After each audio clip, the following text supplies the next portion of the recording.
Abby, I'm waiting for your cue. I'm pretending I'm in Hollywood. All I right, started recording. We started recording. Good to go. Excellent. I'm just checking out who's visiting the meeting here, and we welcome all of you. And if you would turn your cameras on, if you can, if you're not multitasking or you wish to. Coach Morrissey, how are you? I'm well, Jeff. How are you? Good. Mr. Elliott, how are you? Mr. McGowan and Winnicott, how are you, sir? Hello. I would say hello to some of these other folks. But we're looking good. Let's just wait a couple of seconds, see if anyone comes on.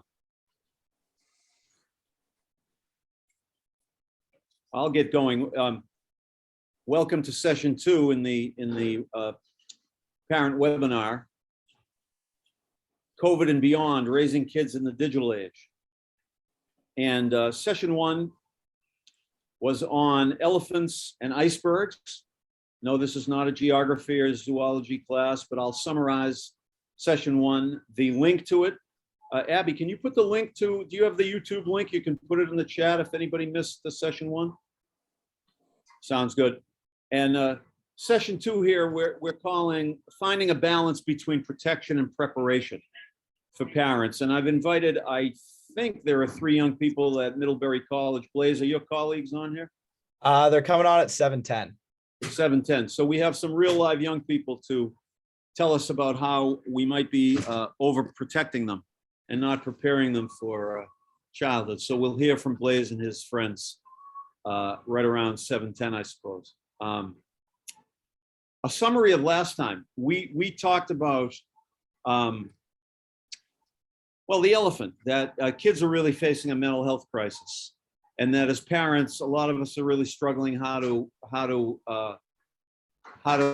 reach our kids and calm them down in the face of technology, in the face of various pressures and global warming and all the things on what we call the overwhelming tragedy list. So we named that elephant in session 1.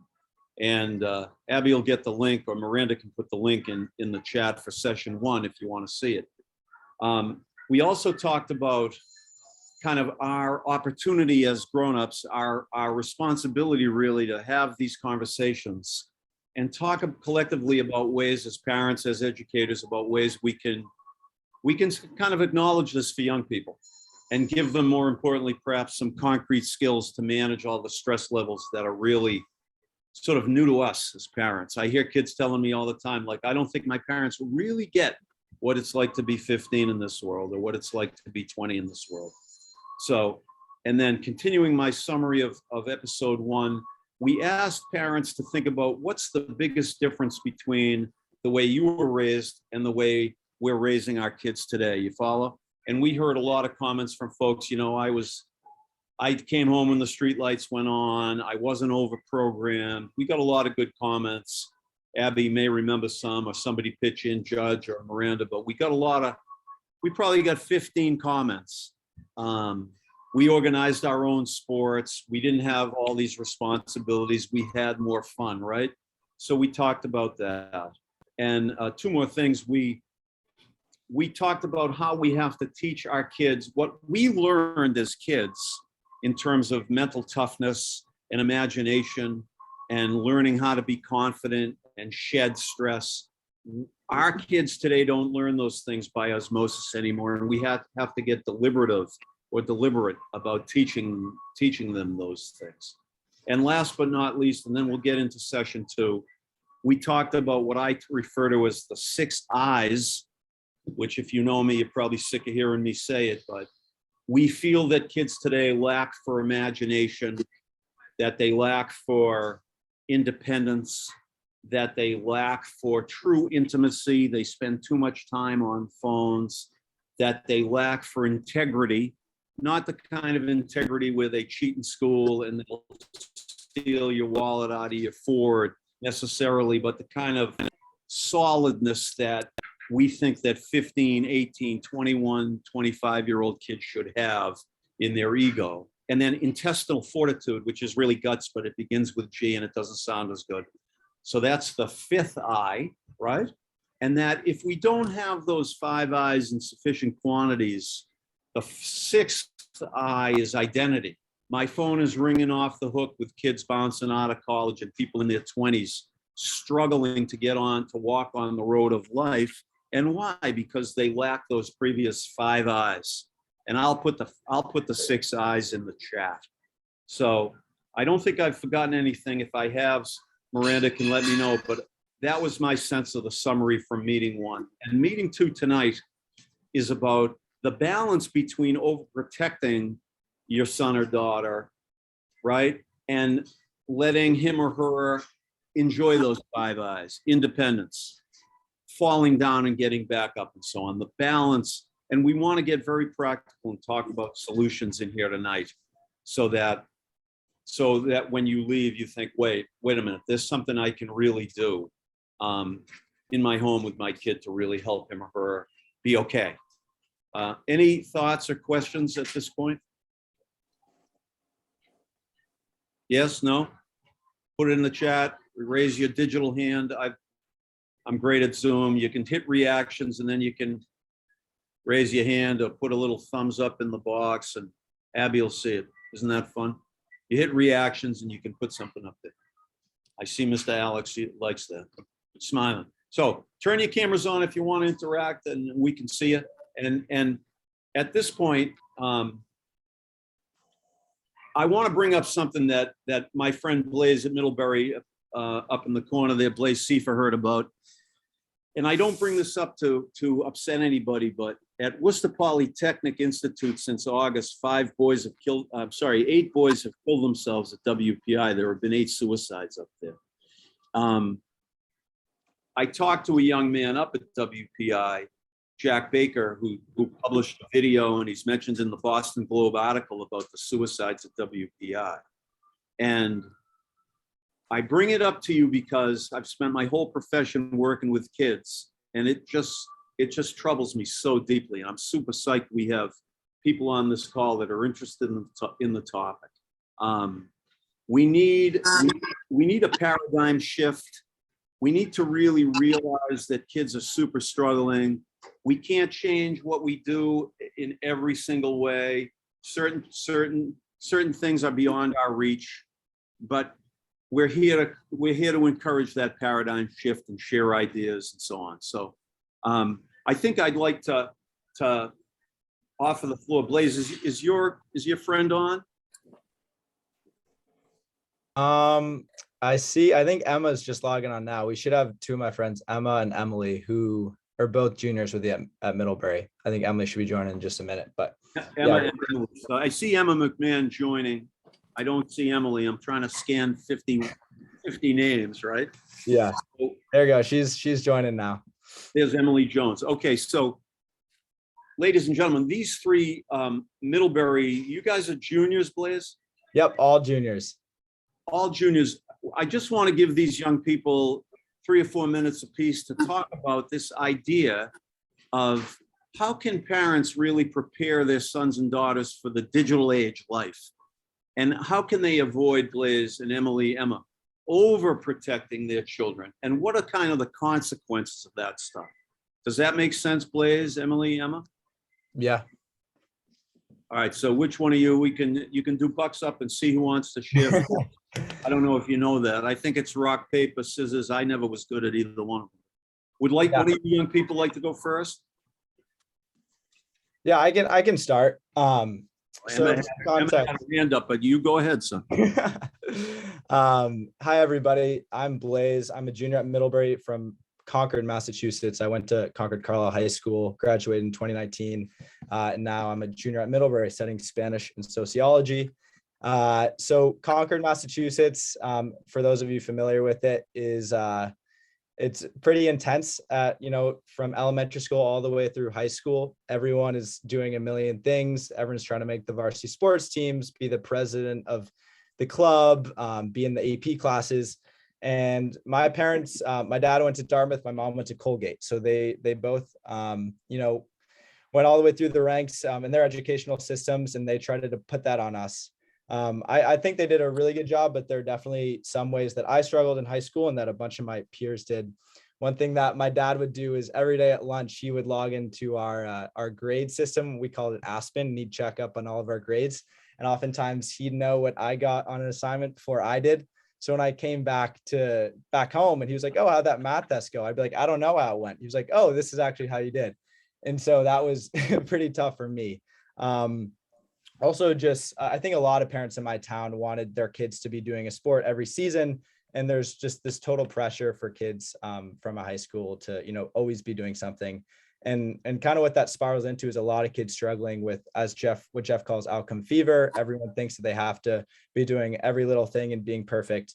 And so a lot of my friends from home, have struggled with some mental health stuff. And I think that's just a product of the system that we're all in. Now I'm at Middlebury College, and again, everyone here is a perfectionist. They still feel that pressure from their parents and their peers to be doing a million things. So the question that I was asked to respond to, how can we better prepare kids in the digital age, is a really tough one. Just offering two little anecdotes. The first is, I found in college, when my grades are not available to my parents, I've been so much less stressed out. Like, my life feels a lot easier. And I wish back in high school that my dad wasn't looking at my grades every day. Maybe, once every few weeks would have been fine. But it's been really nice to kind of just have to deal with my grades on my own. And another thing that I did in high school and I do in college too is phoneless nights. So, kids these days are always texting each other. What'd you get on that test? What'd you get on that paper? Did you hear this person just, made this team? It's just this constant pressure to be succeeding. And so when I would put my phone down, and my parents would say, like, once a week, we're all going to put our phones in a basket and we're just going to hang out and play card games and not look at our phones. Those were like some of the most stress-less nights for me.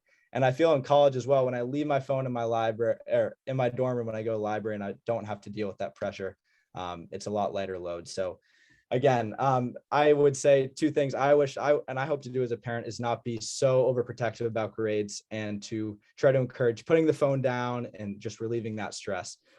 Sorry for rambling. I know Emily and Emma have a lot more interesting things to offer, but yeah, thank you for listening to me, and feel free to let me know if you have any questions. Blaze, thanks, buddy. I don't think you were rambling. We have Emma and Emily, and they can do bucks up, odds or evens. Who wants to go first?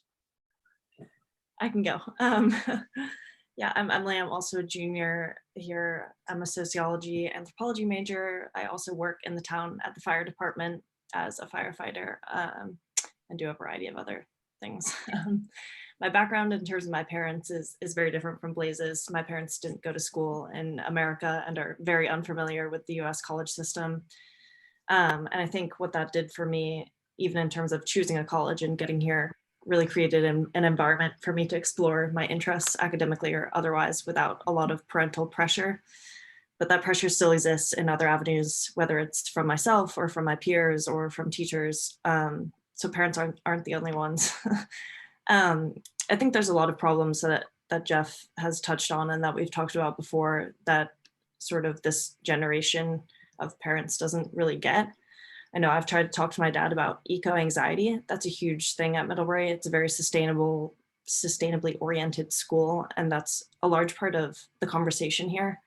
And that wasn't really a thing for generations before, to actively worry about the environment and to worry about the impact that it has on your life. And it's a hugely anxiety provoking thing for a lot of people here, to the point where it can be debilitating. There's also a lot of issues here with imposter syndrome and feeling like you're not good enough, never doing enough. The person next to you is always working harder. A lot of guilt for taking breaks, for taking rest. There's a huge eating disorder culture here, especially amongst women. There's a lot of mental health problems. Mostly every girl, Emma and I are good friends, but mostly every person that we know on this campus has struggled with eating disorders or exercise addiction at some point. And that's just the reality of this campus and the culture here. And those problems present themselves for other students too. In terms of advice, I don't know. I think the most important thing is just to be aware that there's a lot more going on than what your child is telling you. I think, I don't know, not to scare you, but I think mostly every student here has struggled with something at some point and hasn't told their parent or parents. And a lot of people just aren't ready to have those conversations. And that's not inherently a bad thing. So I guess just being really grateful and supportive if your child does come to you with those things, but not pestering about things like grades, because there's a lot more going on behind the curtain, if you will. Emily, thank you very much. Why do you think kids struggle, the kids you know struggle? First of all, I'm really grateful for your honesty because that's what we need. And to hear that so many kids at that elite school, and it's, I believe, the same in lots of environments, are struggling with eco-anxiety and imposter syndrome. I mean, I didn't know what imposter syndrome was, obviously, when I was 20, and everybody on this call, I think, could say the same. I see Principal McGowan smiling. We didn't know what that was. But I want to ask you something, and there's so much to unpack, but what makes it so hard, do you think, for young men and women, boys and girls, to go to their parents and say, hey, I'm struggling? I think a lot of it, and this is a little bit hard for me to speak to because I'm not close with my parents at all, so it would never occur to me if I had a problem to go to either of my parents to begin with. But I think for a lot of my peers, it's a huge pride thing, and you want to feel like everything is going right. And a lot of people's parents put a lot of time, money, and energy into getting their kids to this school. And a lot of children, even if they don't tell you, are really grateful for that and want to have this image of everything is going well and going right. And it's really hard to tell a parent that not everything is perfect at the perfect school. And I don't know, there's always stuff going on at home too. A lot of my friends have younger siblings and things that are going on at home. And so it creates an environment where the last thing you want to do is call up your parent on your weekly chat or whatever it is and tell them that you've had a tough week and these things are going on. I don't know, it feels more comfortable to turn to friends, to counseling. That's a whole separate can of worms, but Right. There aren't enough of them in the can. yeah. But thank you so much. I want to give Emma an opportunity. She's been waiting in the wings patiently. Go ahead, Emma. Yeah, hi, I'm Emma. I actually grew up sort of near Middlebury in Shelburne, Vermont. And now I, like Blaze and Emily, am a junior at Middlebury. I study neuroscience and I'm on a pre-med track. And I also work at the Middlebury Snow Bowl on ski patrol, along with some other things as well. And I think for me personally, I think that a big part of the reason people both in high school and college kind of struggle with figuring out themselves and then how to present themselves to their parents is because kids aren't really given a lot of space to discover their own identity. I know for me, especially in high school, it felt like my identity was based on how well I was doing in my classes and how well I was doing in my sports.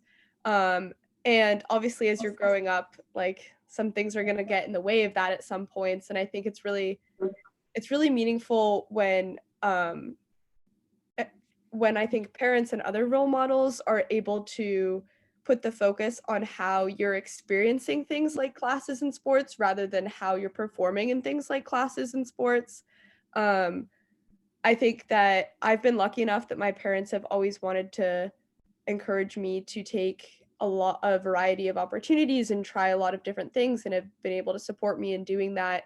But I know even as supportive as I've been lucky to have my parents be, there's been times when like I don't want to disappoint them. So like I'm going to share with them like the times that I do really well in something, and then I'm kind of struggling on my own when I'm not doing as well in something. In high school for me, that was often either like getting injured in a sport or not doing as well in a class. Is like I've created this expectation for myself that I should do based on like wanting to please my parents.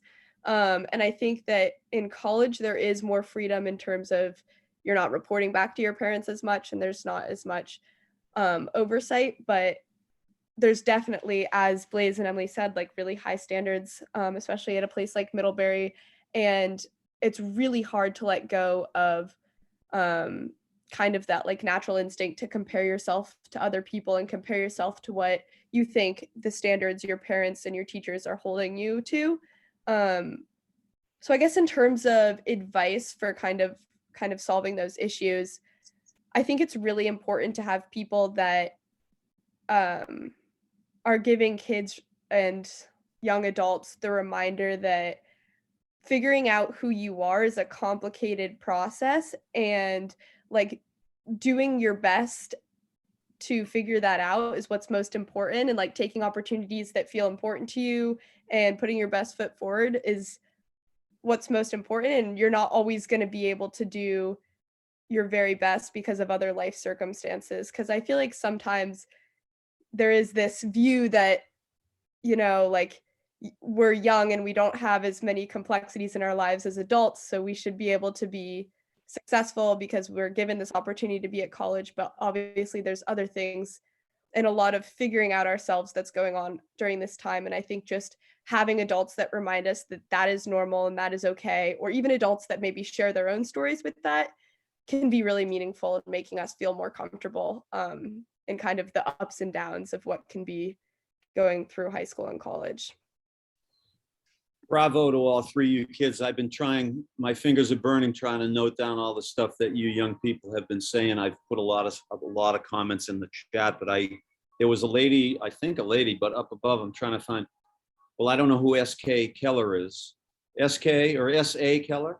What, can you ask your question verbally, if you wouldn't mind?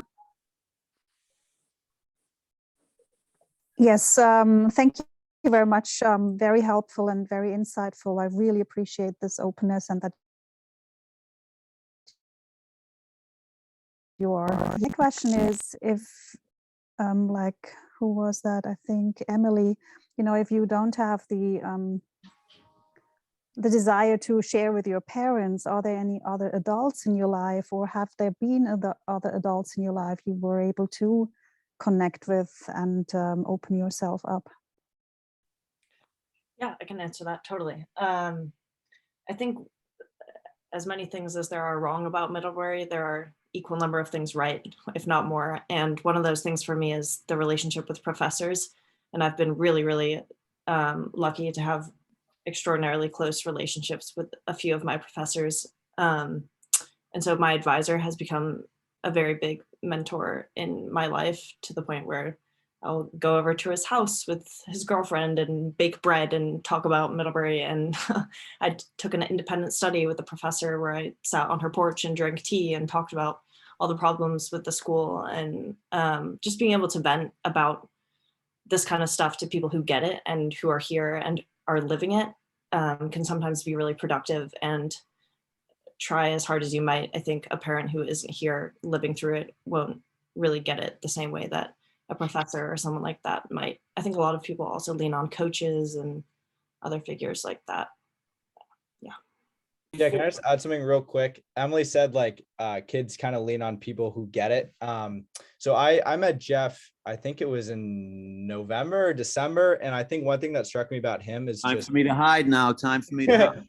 Is that Jeff was like kind of a break from other adults that I've come into my life, and that he kind of got it. And I know that's easier said than done. I mean, he's been doing this for years. So he's talked to hundreds, if not thousands of kids, like he gets it. And I mean, I introduced Jeff to my friends, and already a handful of them have already reached out to him. So I think kids are often attracted to parents who get it, or role models who just seem to get it, who are like relaxed and chill and understand what's been going on. And the parents who are kind of bigots, for lack of a better word, and feel like, you know, their way of things is the best way. Oftentimes that's distasteful, and kids don't like to turn to those sort of people. So it's been really great to get to know Jeff and people like that who kind of see the issues and recognize them and kind of give students a space to talk. Blaze, thank you. And there's no reason, you use the word bigot, which was interesting to me, but I think the way that we were raised back in the day, I hear it from kids all the time. Like, I don't think my mom and dad get what it's like to be a kid in the digital age. I said it last week. You know, I asked Frank McBride, the Goffstown principal, he's a history teacher. I said, how long did, you know, the Iron Age take? And it was 300 years. And the Industrial Age, horseless carriages, you know, 75 years. Digital age, email, boom, Mark Zuckerberg, pressure, Instagram, global warming, eco-anxiety, imposter syndrome, hello. And we haven't caught up to it. And I really want to tell you young people how really proud of you. And, when I hear about 8 suicides at WPI, I lose sleep over stuff like this. So, and I'm really glad all you people, your parents and teachers are on this call. And we're going to just keep going with it. Alex was in the chat. I can't believe I can manage the chat and also appear semi-intelligent. Alex Gersey said you have a few questions and comments. Where are you, sir? Well, I want to first of all, I think Emma, Emily, and Blaze, the fact that you guys are here, that's very impressive. Being able to talk freely to a bunch of strangers, I think is wonderful. Emily, great to be a volunteer firefighter. I've been doing for 13 years in my town. Best thing I ever done. I loved it. We talked about pushing our children or not pushing. This could be a fine line between, if I don't push, it doesn't mean that I really don't care, or perhaps I'm too busy for you, versus pushing and checking on your grades. Every time I'm in, and I'm talking about my 15-year-old and my 17-year-old, when they know I'm looking at their grades and I'm talking to their teachers, they perform better. So if I don't push, I feel like they slide down a little bit. Yet again, these are still high school kids, they're not college kids. So I don't know what the fine line is between pushing and not pushing. I didn't have parents to push me, and I wish I did. I'd probably be in a much better place, I think. And second of all, for Emily, Emma, and Blaze, what about checking on your kids' cell phones? Because you can discover a lot who they are, and perhaps if they might. I know. I know it's maybe invasive, but there might be something they're not telling you. Whether they're hiding something. They're friends. My mother used to always say, "Tell me who you're with, and I'll tell you who you are." I believe that. So, what do you think about those things I just said? If I could respond to the first thing first, and then let these young people to the cell phone and so on. To me, and others please jump in, to me, if we just acknowledge that our kids are struggling in this newfangled way, and we're not, as Blaze would say, bigots, that we think we've got it, just listen to the kids. And if we get our son or daughter crying and break something, Dad, you don't get it, Dad, you don't get it. Because I think a lot of us don't get it, Alex, if that makes sense, and to the others, if this makes, to get to that spot where, and then I think we can make hay, if you will, to use that expression. If we can just, things are really different for kids, and they trust me when I say, and Emily, Emma, and Blaze said, they don't think that a lot of adults get it. It isn't that I'm a miracle worker. I'm an old guy that's been working with kids for a long time, and I've watched the digital age creep in, and I know these kids are suffering, and they don't know why they're suffering. So I can't encourage the parents on the call enough to stop the film. Blaze has the no phone rule in his house. It's not easy. My wife and I discussed, hey, we're taking our phones tonight. We're going to have a talk. Oh, Jesus, I'm not having a, no. I need to listen to you guys. I've made some mistakes. I think I've been maybe pushing too hard. I want to hear from you. That's my perspective on it. And I like to let the young people about checking on the phone. What would you guys say? Yeah, I think this is interesting because I think I understand the perspective. I know my parents have taken this perspective before of, hey, we're adults. Kids don't necessarily know what's best for them yet. And that's totally true. Mm-hmm. I know that from my friends. I know that from my siblings. Like, we make mistakes, and sometimes kids do things that feel very preventable and feel like, oh, you could be doing better. You could have not done this and saved yourself a lot of stress. And obviously, as parents, you want to take care of your kids. I think in terms of going on their phones, the problem with that is that I know for me, if I ever found out my parents went on my phone, I would not want to tell them things. Like, that would, for me, kind of break my trust with them, which would mean in the future, if I had like a really serious problem, I would be more hesitant to share with them because I wouldn't trust them as much. So I think it would make even though it feels like almost the easier fix, like, oh, maybe they won't find out, I'll look at their phone. I think that it makes more sense to approach them in a way where you're making conversations about maybe typically uncomfortable aspects of their life more normal in your household. Like maybe just by, I find for like in my experience, when a parent or a friend kind of gives me their own anecdote about something a little bit vulnerable, I'm much more willing to open up in response to them. Like I know if my mom tells me like, oh, I did this when I was in high school and I really regretted doing this and like I messed up. And she's like, have you been feeling really anxious about whatever it is? Or like, have you ever tried doing this? Like, if you have, it's okay. I just want to talk to you about it. Like, that's when I'm most willing to talk to my parents about those things. And I think just for a long-term outlook, like having those conversations is a much better approach than potentially breaking their trust, even though you could quickly probably find out a lot about them on their phone. Also, just briefly, kids are smart. They'll delete things, they'll hide things, they'll delete apps, they'll delete texts, they'll delete calls. And if they wisen up to you going on their phone, all of that's going to start happening and it spirals into a problem that it never would have been in the first place. Yeah, that's my take. Alex, thanks, ladies. Alex, that making sense?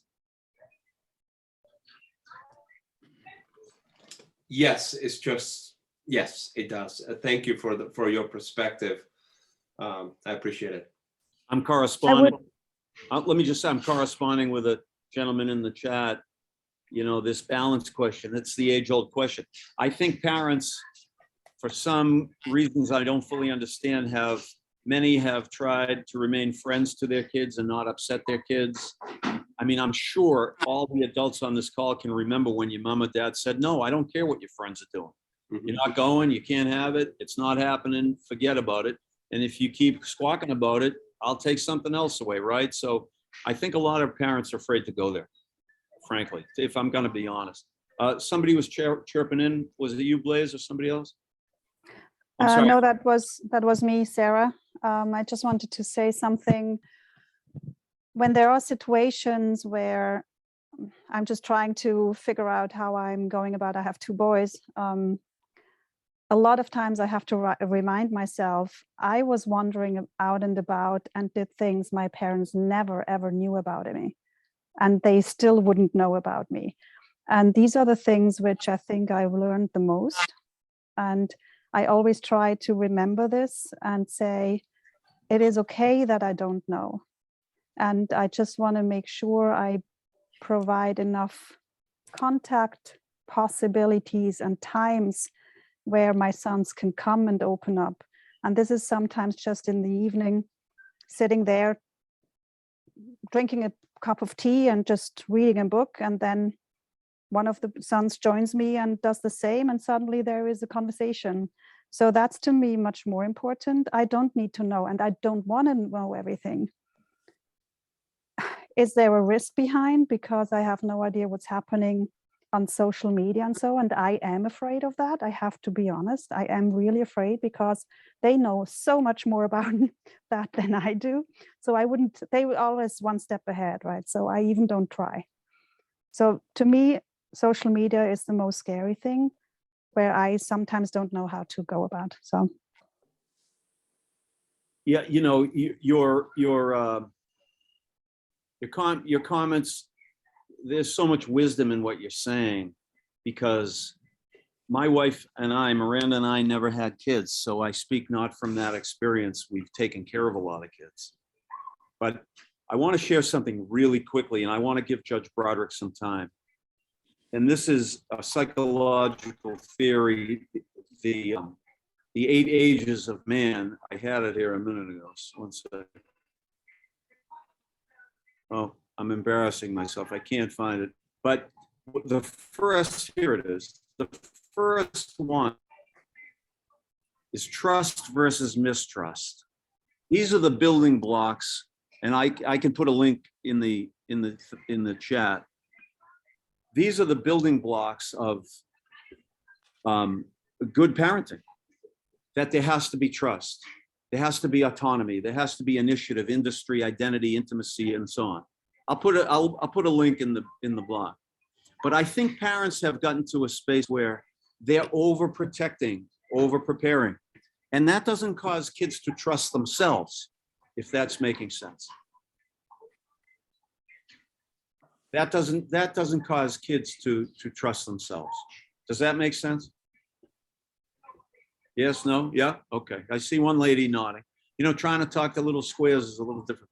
Thank you for nodding, Colleen. I see you up there. So we have to build the trust. Parenting is a dangerous game. You know, I think we all as parents did stuff we probably shouldn't have done, but we learn from that. And you cannot, the fact is you cannot, I'll put the link to 8 Ages, but there's a Ray Charles song that I'll put the link to it, but it's called If I Could. And it's if I could, I would soothe all your wounds. I would prepare everything for you, but I can't. I'll put the link to the Ray Charles song too. I want to give the judge, I've turned my video off. Abby told me I turned my video off. I'm sorry. My video is now on. I'm sorry. I probably look better with it on. I was getting too passionate, Abby. I didn't read. You send me 3 messages. Levin, you turn your video on. I'll put those 2 links in the chat. But if Judge Broderick, if you could please speak, you've spoken to 100,000 kids. If you could speak about this balance, I'd appreciate it. Sure. Yeah, for those who I have not met, I was the Chief Justice of our Supreme Court. I was the Dean of our law school. And that was really satisfying to me. But the work I've been doing for the last 6 years is the most important work I've done in my whole life. I've been traveling around New England. I've been to 300 schools. I've spoken to 90,000 kids, grades 6 through 12, sometimes beyond. I've had confided conversations with tearful kids thousands of times. And so I haven't done what Jeff Levin's done for all the years he's done it. But I dare say nobody in New England has hugged as many kids suffering as I have in the last 6 years. And I've learned something. And I want to congratulate the kids from Middlebury tonight. Obviously, you're the kind of kid every parent wants, but you are painfully honest. And I really admire that. I hear that in some form everywhere. And I just want to make a few observations. And I'm not talking about myself, but what I heard tonight from those kids, as accomplished as they are, is so different than the world I came from. I went to a public high school. I almost made the National Honor Society, but I didn't. I played one sport. I quit freshman basketball and no one gave me a hard time. I was too tired at the end of the day to do my homework. I had a lot of free time. My parents checked my grades at report card time. They trusted me. They supported me. I felt totally integrated into their lives and my life. I wanted to achieve for me.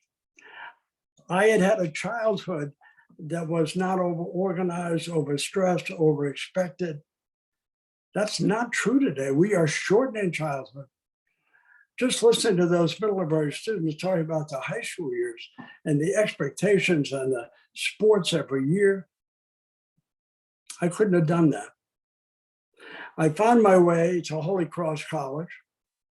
And the first semester, I thought I was going to flunk out. And I called my mother before Thanksgiving. She said, your dad and I are going to be so happy to have you home. I thought, you have no idea. I might be living at home pretty soon. So I had a tough struggle.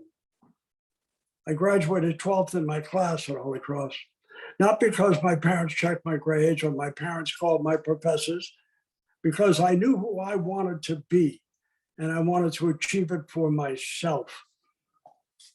And I became a lawyer, not because I knew any lawyers or knew anybody in my family who went to law school.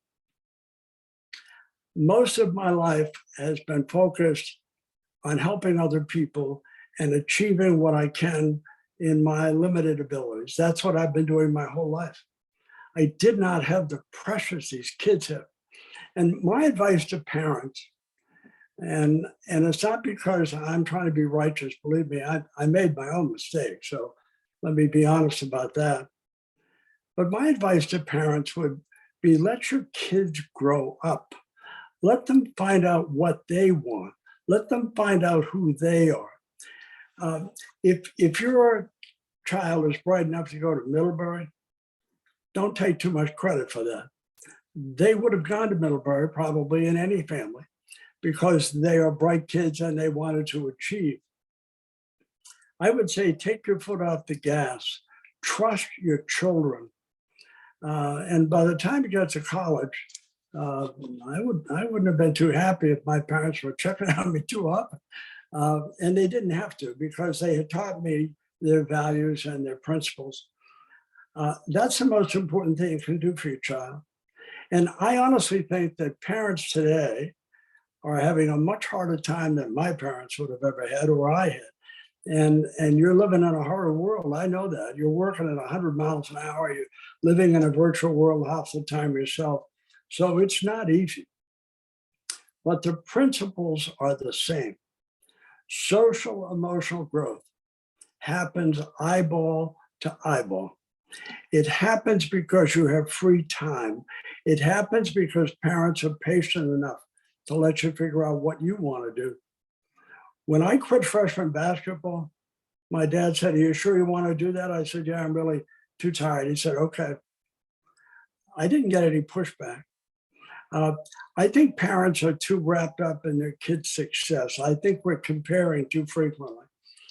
In my town, last year at graduation, I saw signs in multiple yards telling me that they were proud parents of a high school graduate.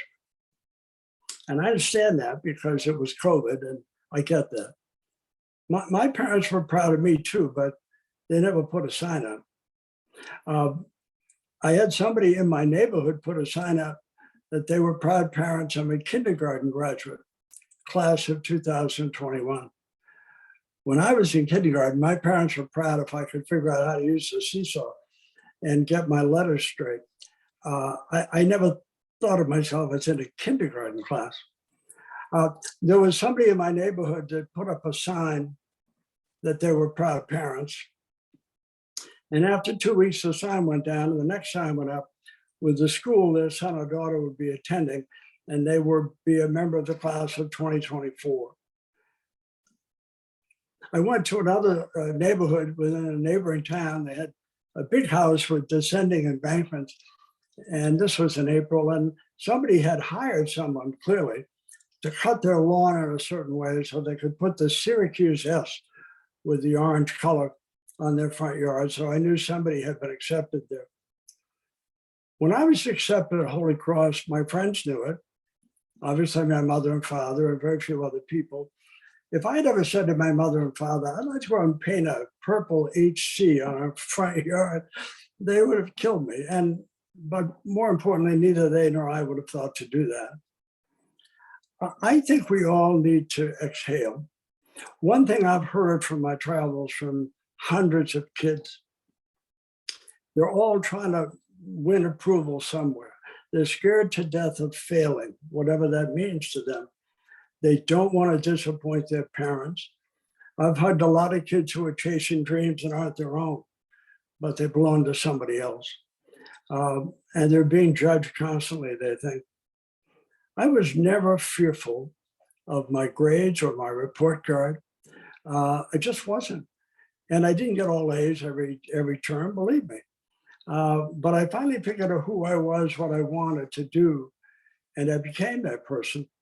And I did it because I had support and the love and faith of my parents, not their constant inspection, not their constant stress and encouragement to do that which I wasn't interested in doing. And so everyone's under a lot of stress. But if I were giving simple advice to parents, I would say, let your children grow up. Give them your values. Tell them what's important as you see it. Don't micromanage their lives. Don't call them 14 times a week. They'll figure it out. Jeff and I grew up at a different time, obviously.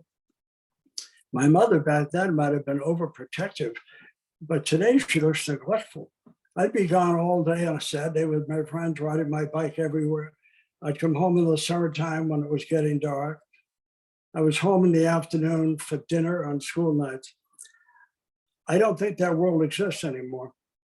And I also think parents are increasingly are not present for their children. I don't mean physically in the same house. I mean present for their kids. As my mother and father were for me, we didn't have to schedule it. I just think we need to be honest about what's happening. The Surgeon General of the United States and the American Academy of Pediatrics within the last 3 or 4 months have described the mental health of young people in America as a crisis and as a national emergency.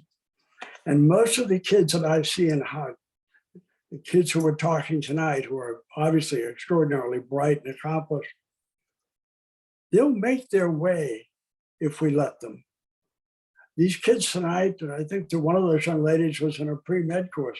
She'll likely be a physician someday. She'll be a physician if she wants to be. She obviously has the ability, but it's her call. And I think there are too many people influencing lives in a way that isn't healthy. And so I would say, trust your kids, trust yourself. If you've done a good job raising your children, as my parents did, I think, they trusted me. And when I got a 53 on my first theology test and a 48 on my first macroeconomics test at Holy Cross, they didn't panic. They didn't visit the college. They said, well, you're going to have to do better, I suppose. And I knew I would, and I knew I did.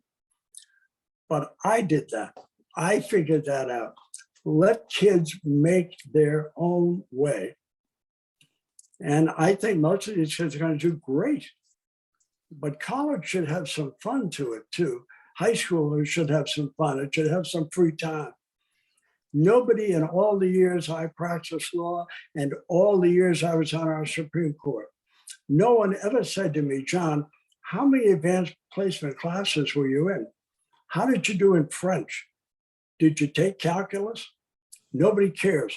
Most of what propels people in life is their social, emotional well-being and their native intelligence and their ability to connect to problems and to people. We have taught more kids, I think, that success is defined by your GPA or your class rank at the end of high school, and certainly by the end of college. And while that can be an indicator, it's not dispositive of anything. I knew kids in my high school class who were C students who became athletic directors at Big Ten colleges. I wouldn't have bet on that, but they knew who they were and they knew what they wanted to do and they did it. I just think we need to relax, stop worrying about everything our children are doing or saying.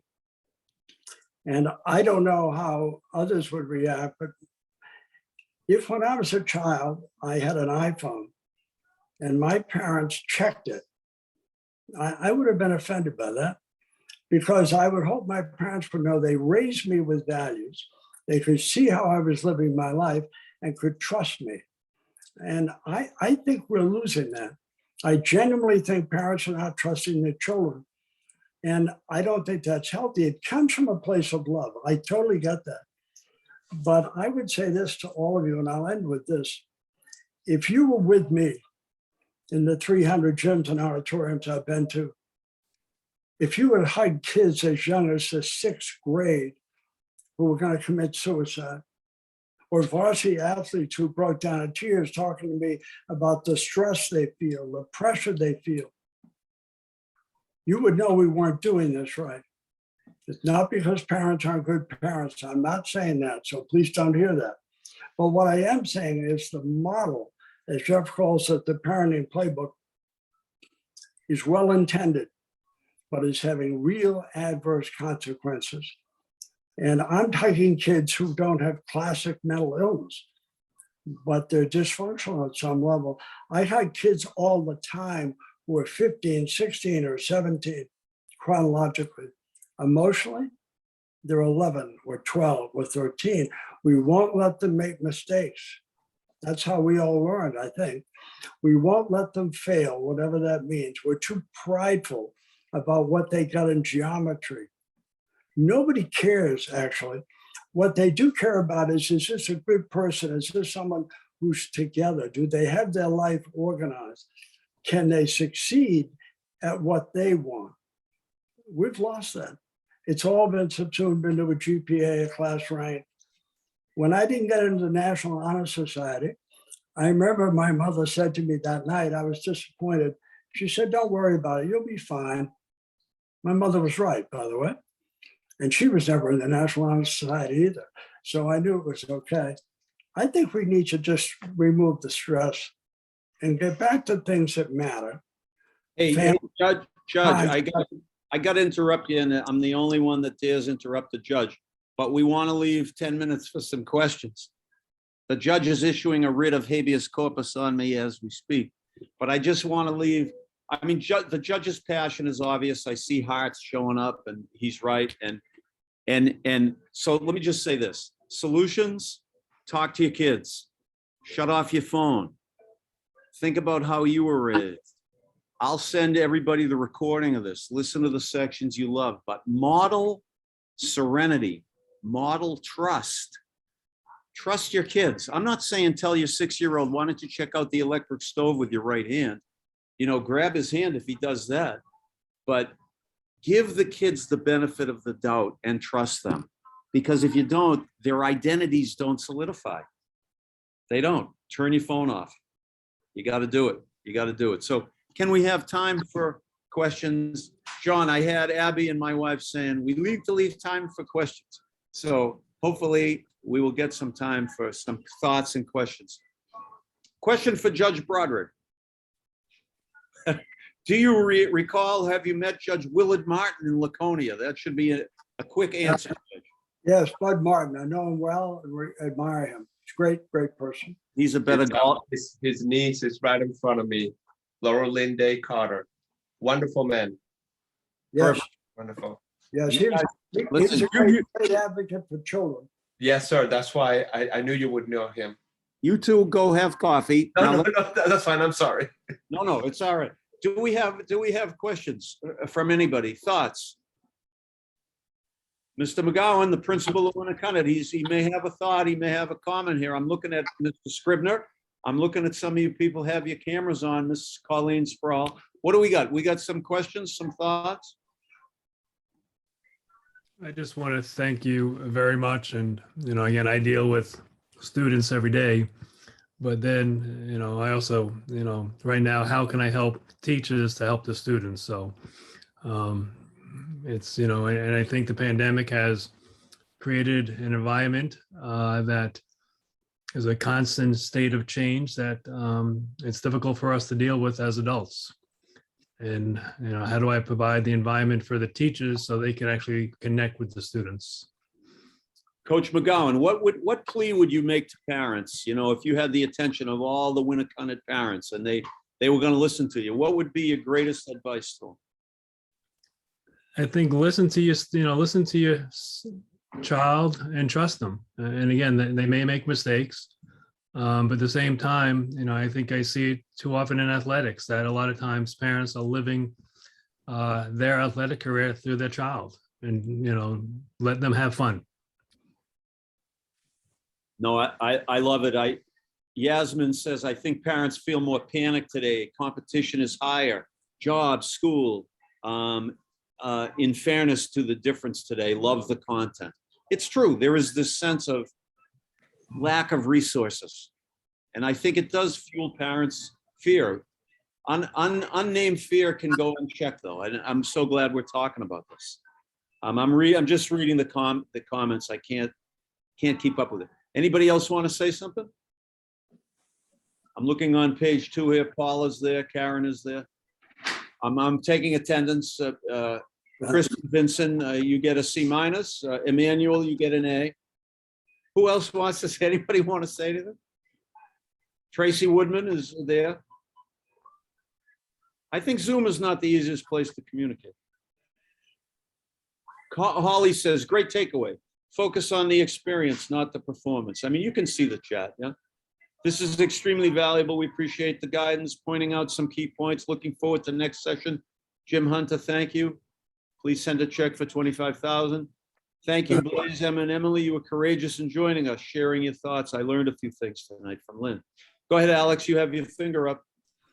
What if you find it a little difficult, and there's a lack of trust, and if I don't find that I Trust has already been broken. I don't feel that the trust has been broken. How can I regain that trust? How can I make him trust me as well? Well, listen, Alex, as a shrink, I'll say apologize, but I'll ask Blaze, who's 20 years old, how can this father regain the trust of his son, Blaze? That's a good question. I don't think there's a magical, a easy answer to that. But yeah, I don't know. I think something that really resonated with me, I forgot who was talking about it, is like the best conversation I have with my parents is when, we're just like sitting down watching TV together and conversations are really organic. It doesn't have to be this forced, oh my God, I'm sorry I broke your trust, how can I repay you? But I think like over time, it'll kind of just happen organically, and just being vulnerable and giving your kids a space to talk. I wouldn't feel like, I would urge you not to be too, try to micromanage it and try to be too intense about it, but just let it happen organically is what I would say. Well said. Thank you. Anybody else? We can't end early. If we end early, it means we're not perfect, Mr. McGowan. We've got to go to the last minute. We can't let class out early. Going once, going twice. People are posting like crazy. Somebody just sent me an email. When email came out, I told my wife, I'm not using email. But how'd that go? I'd like to show you the iPhone plays. What's the latest iPhone? I don't know, 13 or something. This is the iPhone 14. The flip phone doesn't do Instagram. I bet Middlebury student has that. I bet you over 90% have some sort of smartphone. I bet you nobody on this call except this old dude has a flip phone. Anybody have a flip phone? Mr. McGowan, you have a flip phone? I don't, but I think in another year or two, Apple may be coming out with a flip phone. Okay, I'm not buying their flip phone. My children are grade school age, but grandson heading in high school. That doesn't make sense, Tammy Graham. My children are grade school age, but grandson heading in high school. I'm bad at math. Tammy, can you explain that? All right, here I am. I'm just explaining why I wasn't participating. I am a full-time guardian of my granddaughter for 6 years. She's only 10, and my grandson that visits is only 13. Gotcha. So although I got a lot out of this conversation, it's for like future use. So. Gotcha. No, I'm glad I shamed you into reveal. Yeah, thanks for the prod. All right. Your comment just didn't make sense to me. Anybody else? Yes, Jeff, John. I want to make one comment. I think, years ago, and it's just not one of those halcyon memories, it was valuable in my life and the life of my generation. I spent a lot of time, by the way, playing with friends outside. I happen to be today in my old neighborhood. I went to see my old neighborhood today and I walked through it. And I know it's February, but when I was living there in that neighborhood, on an afternoon after school, there would have been a lot of kids outside. I walked for 3 blocks through my old neighborhood. I didn't see a single solitary child. My guess is they're inside in the basement, or they're at practice of some kind, or they're with a tutor of some sort. We are not allowing children enough oxygen and enough free time. Think of your own childhood. There was an ad recently on my feed here on my iPad. A mother and father were looking for an in-home French tutor for their grade school children.